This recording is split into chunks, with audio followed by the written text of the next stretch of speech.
Right now, you probably do something almost every day that most animals do not, turn into a whole social event. You hide to poop. You close a door. Maybe you lock it. Maybe you turn on a fan. Maybe you pretend nobody knows what is happening in there, even though everyone knows exactly what is happening in there. And the strange part is this. Humans took one of the most basic animal functions on Earth and turned it into a private ritual with doors, locks, shame, rules, plumbing, scented candles, and sometimes a tiny basket of decorative soaps that nobody is allowed to touch. But why? Why do humans hide to poop? Why do we get embarrassed about something every human body has to do? And when did a normal animal function become something so private that walking into the wrong bathroom stall can feel like witnessing a crime scene? To answer that, we need to go back. Not to modern bathrooms. We need to go back to ancient humans, living outside, surrounded by predators, parasites, rival groups, bad smells, and absolutely no air freshener. Because for most of human history, there was no bathroom. There was just the world. Trees, rocks, bushes, holes, rivers, and the terrifying knowledge that while you were squatting, you were not exactly at your strongest. That is the first clue. Pooping makes you vulnerable. Think about it for 1 second. You cannot run well. You cannot fight well. Your hands are busy. Your body is in one of the least heroic positions it can be in. If a lion, wolf, snake, rival human, or judgmental friend appears at that exact moment, your options are limited. This is probably why the phrase, "caught with your pants down," does not mean fully prepared for danger. For ancient humans, privacy may have started as safety. Not privacy like a locked bathroom. Privacy like going away from the sleeping area, choosing a hidden spot, watching for danger, and avoiding attention may have been practical before it was emotional. But that is only the beginning. Because poop is not just embarrassing. Poop is information. To humans, it is disgusting, but to predators, insects, parasites, and other animals, it can be a message. It can reveal where you were, what you ate, how recently you passed through, whether your group is nearby. In the animal world, poop is often communication. Some animals use it to mark territory, some avoid it to reduce disease, some bury it, some leave it in specific places called latrines. So humans are not the only animals with rules around waste. But humans are the animals that turn those rules into architecture. That is where things get very human. At first, hiding to poop may have been about not attracting danger, but then humans became. When you live in a group, your body is no longer just your body. It becomes part of your reputation. People notice how you smell, how clean you are, where you sleep, what you touch, whether you share food, whether you stand too close to the fire after doing something questionable behind a bush.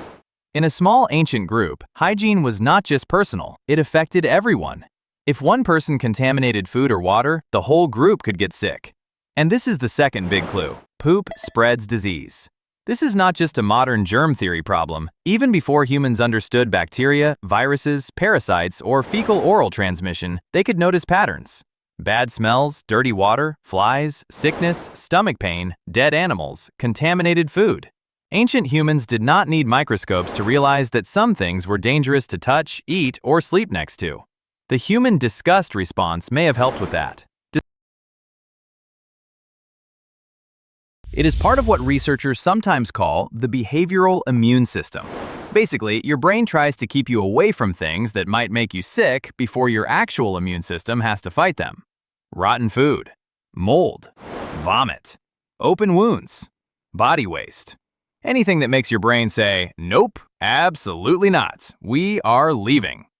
That feeling probably saved lives, because in a world without antibiotics, clean running water, or someone yelling, "Wash your hands," avoiding contamination was survival. This means privacy around pooping may have grown from two forces at once. First, the person doing it wanted safety. Second, the group wanted distance from the waste. Do not do it where we sleep. Do not do it near the food. Do not do it near the water. Do not do it where the children play. And definitely do not do it upwind of the cave, because everybody is going to know. Over time, those practical rules can become social rules. This is where humans get strange. A behavior can start as hygiene and slowly turn into morality. At first, the rule is, do not contaminate the camp. Later, the rule becomes, do that somewhere else. Then, do that where nobody can see. Then, do not talk about it. Then, thousands of years later, a person in a modern office bathroom flushes twice just to create sound cover. Civilization is beautiful. But seriously, this is how privacy can grow. Humans are not born embarrassed about pooping. Babies do not care. Toddlers do not care. A toddler can make eye contact with you while doing it, and somehow you are the one who feels awkward. Shame has to be learned. Children learn where waste belongs, when to hide, what is dirty, what is private, and what should not be discussed at dinner. That learning is cultural, but it is built on biology, disgust, vulnerability, disease avoidance, and social awareness. So the bathroom is not just a room. Now here is where the story changes. For hunter-gatherers, waste could be managed by distance. You move around, you go away from camp. The landscape absorbs the problem. But then humans started settling down. Farming changed everything. Villages grew, people lived closer together. Food was stored in one place. Water sources mattered more. Animals lived nearby. Children played nearby. And suddenly, poop was not just an occasional problem. It was an urban planning problem. That is one of the least glamorous sentences in human history, but it is true. The more humans settled down, the more waste needed management. A small group can walk away. A city cannot. If 10 people live near a river, waste is a nuisance. If 10,000 people live near a river, waste becomes a crisis with architecture. And this is when humans started building solutions. Some of the earliest known toilets, drains, and sewage systems. In Mesopotamia, cities developed clay pipes, drains, and early toilet systems. At Skara Brae in Scotland, around 5,000 years ago, houses had small stone rooms connected to drains that may have functioned as early indoor latrines. In the Indus Valley civilization, cities like Mohenjo-Daro and Harappa had some of the ancient world's most impressive sanitation systems, with drains, bathing areas, wells, and toilets connected to waste channels.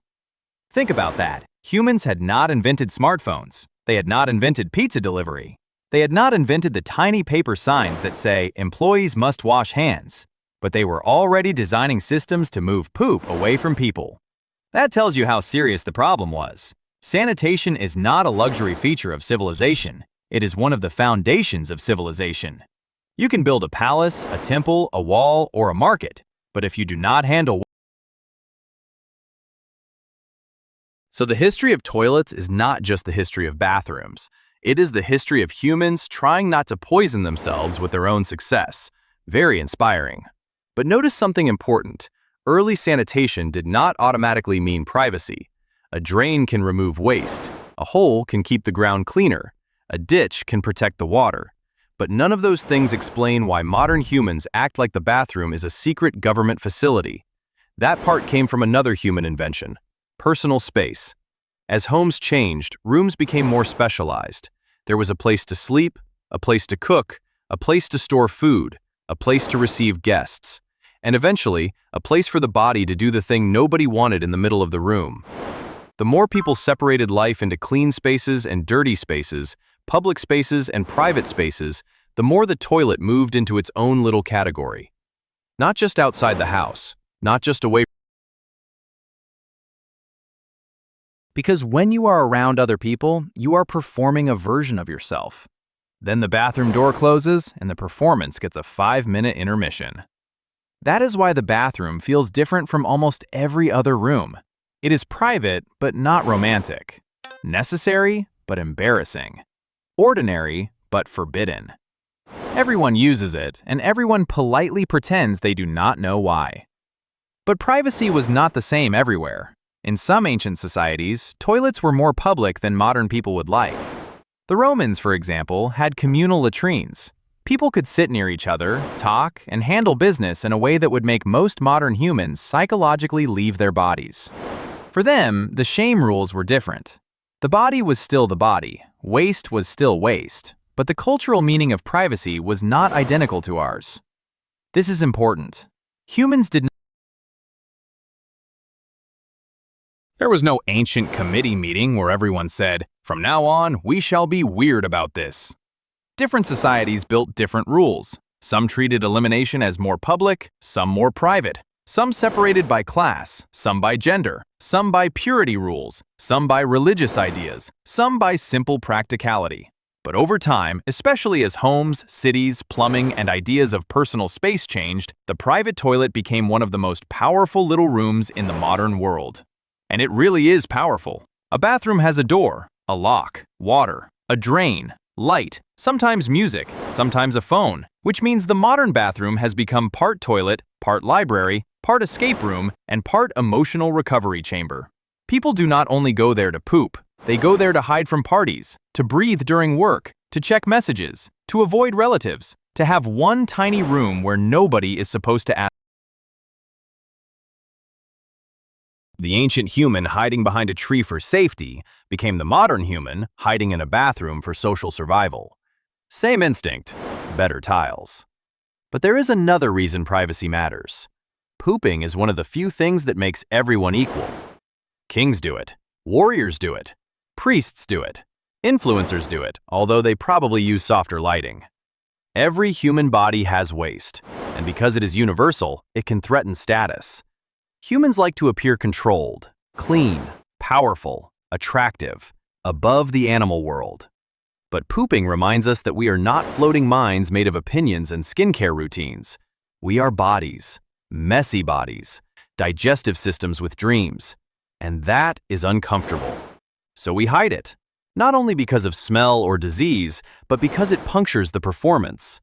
You can act important all day, then your intestines hold a meeting and suddenly you are just an animal with a schedule. That might sound ridiculous, but it is deeply human. A lot of civilization is managing the tension between what we are biologically and what we want to appear to be socially. Clothes do this, table manners do this, perfume does this, bathrooms do this. They say, yes, we are animals, but can we please keep that part behind a door? And once something is hidden, it becomes easier to attach shame to it. This is why bathrooms are surrounded by strange rules. Do not talk too loudly. Do not make eye contact. Do not take too long. Do not enter the wrong one. Do not acknowledge the person who left the stall before you unless absolutely necessary.